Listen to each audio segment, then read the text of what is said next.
ഒരു candle stick chart എങ്ങനെ read ചെയ്യാൻ നോക്കാം. ഒരു കാൻഡിൽ സ്റ്റിക്ക് ചാർട്ട് തുറന്നാൽ അതിനകത്ത് 2 തരം കാൻഡിലാണ് ഉണ്ടാവുക. ഒന്ന് ബുള്ളിഷ് കാൻഡിൽ അല്ലെങ്കിൽ ഗ്രീൻ കാൻഡിൽ എന്ന് പറയും, അതല്ലെങ്കിൽ ബിയറിഷ് കാൻഡിൽ, അതല്ലെങ്കിൽ റെഡ് കാൻഡിൽ എന്ന് പറയും. പ്രൈസ് മുകളിലോട്ട് മൂവ് ചെയ്ത കാൻഡിലുകളാണ് ഗ്രീൻ കാൻഡിൽ. അതുപോലെ പ്രൈസ് താഴോട്ട് മൂവ് ചെയ്ത കാൻഡിലാണ് റെഡ് കാൻഡിൽ. ഒരു കാൻഡിലിന് 3 ഭാഗങ്ങളാണ് ഉണ്ടാവുക.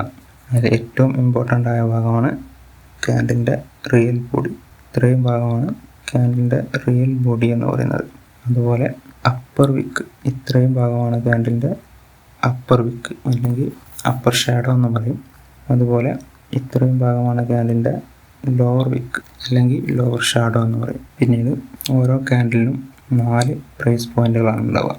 ബോഡിയുടെ ലോവർ പോയിൻ്റാണ് ഓപ്പൺ പ്രൈസ്, ബോഡിയുടെ അപ്പർ പോയിൻ്റാണ് ക്ലോസ് പ്രൈസ്, ലോവർ വിക്കിൻ്റെ ലോവർ പോയിൻ്റാണ് ലോ പ്രൈസ്, അപ്പർ വിക്കിൻ്റെ അപ്പർ പോയിൻ്റാണ് ഹൈ പ്രൈസ്. ഇതുവരെ ബുള്ളിഷ് കാൻഡിലിനെ കുറിച്ചാണ് നമ്മൾ പറഞ്ഞത്. അതിൻ്റെ നേരെ ഓപ്പോസിറ്റാണ് ബിയറിഷ് കാൻഡിൽ. ബോഡിയുടെ അപ്പർ പോയിൻ്റാണ് ഓപ്പൺ പ്രൈസ്, അതുപോലെ ബോഡിയുടെ ലോവർ പോയിൻ്റാണ് ക്ലോസിംഗ് പ്രൈസ്.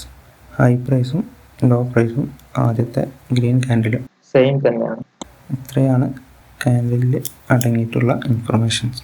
പിന്നെ ഓരോ കാൻഡിലിൻ്റെ എത്രത്തോളം വലിയ ബോഡിയാണ് അല്ലെങ്കിൽ എത്രത്തോളം വലിയ വിക്കാണ് എന്നുള്ളതിനൊക്കെ വലിയ പ്രാധാന്യമുണ്ട്. അതെന്തൊക്കെയാണെന്നുള്ളത് നെക്സ്റ്റ് വീഡിയോയിൽ പറയാം.